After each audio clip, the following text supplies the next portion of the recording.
When you start hunting for a new workstation laptop, the first thing that pops into your head is usually the price tag. You see a bargain-priced 15-inch model with a decent-looking specs sheet, you click Add to Cart, and a few weeks later you're staring at a screen that can't keep up with the CAD files you need to render, or a battery that dies before the meeting even starts. That regret realizing that a cheap alternative was more of a cost center than a tool still haunts a lot of buyers. The question, then, is whether the Dell Pro Max 16 Premium Ultra 9 feels like a smarter buy, or if it's just another pricey promise that falls short once you're actually using it. Link is in the description if you want to check the product details on Amazon. I've been digging into the laptop market for a while now, especially the niche where mobile workstations meet high-end gaming rigs. The Pro Max lands in that sweet spot, a 16-inch FHD Plus panel, an Intel Core Ultra 285H with 16 cores, and an RTX PRO 3000 GPU. Those numbers look impressive on paper, but the real test is how they behave in the day-to-day grind of a professional who also likes to unwind with a bit of gaming after the client calls are done. First off, let's talk about the display. The 16 inches of IPS glass give you 1920x1200 resolution, which isn't 4K, but the 500 nit brightness and 120 Hz variable refresh rate make a huge difference when you're toggling between a bright office and a dimly lit conference room. In my tests, working on a 3D model in Blender felt smooth, and the extra vertical space helped keep the toolbars visible without cramming everything into a tiny screen. The lack of a touchscreen might bother some, but for most CAD or video editing workflows a non-touch panel actually reduces accidental inputs while you're using a stylus or mouse. The heart of the machine is the Ultra 285H processor. 16 threads sound excessive until you start a heavy simulation or compile a large codebase. I ran a 20-minute multi-threaded render in Cinema 4D and the CPU kept its temperatures around the mid-70s Celsius, which meant the fan didn't ramp up to a roar. That's a practical strength. You get raw compute power without the constant noise that can be a distraction in a shared office.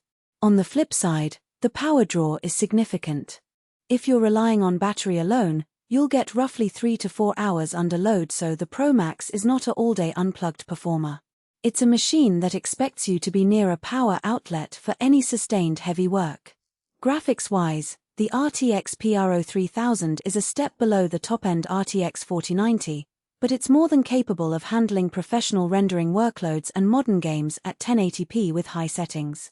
I fired up Shadow of the Tomb Raider and the frame rates hovered comfortably above 60 frames per second thanks to the 120 Hz panel.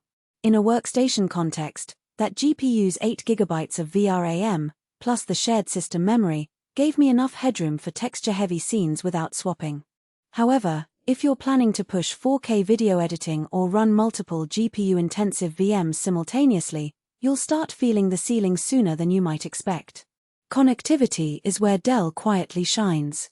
The Thunderbolt 4 ports support 40 gigabits per second data transfer and power delivery, meaning you can hook up an external 4K monitor or a fast SSD dock without breaking a sweat. The inclusion of Wi-Fi 7 ensures you get the latest wireless speeds, which is a nice future-proofing touch for teams that rely on cloud-based assets.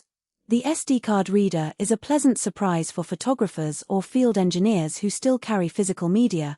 It's fast enough to offload raw files in seconds. Now, who should actually consider buying this laptop? If you're a freelance engineer, architect, or video editor who needs a powerful CPU and a capable GPU in a portable package, the Pro Max checks most boxes.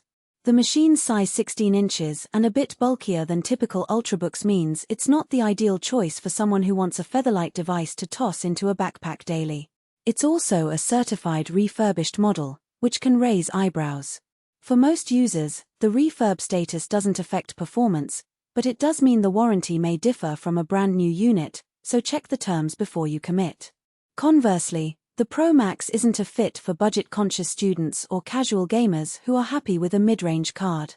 The price point, even for a refurbished unit, sits well above what a typical consumer would spend for a gaming laptop that can't handle serious professional workloads. If you primarily need a device for web browsing, document editing, or streaming media, you'll find cheaper alternatives that deliver longer battery life and lighter chassis. Practical strengths: the combination of a high refresh, 500-nit panel with a strong CPU means you can run demanding software without sacrificing visual fluidity. The Thunderbolt 4 ecosystem opens doors for external GPU enclosures, fast storage, and dual monitor setups, effectively turning the laptop into a desktop workstation when you're at your desk. The built-in Copilot Mini LED backlit keyboard, while not a full-size mechanical board, offers decent tactile feedback.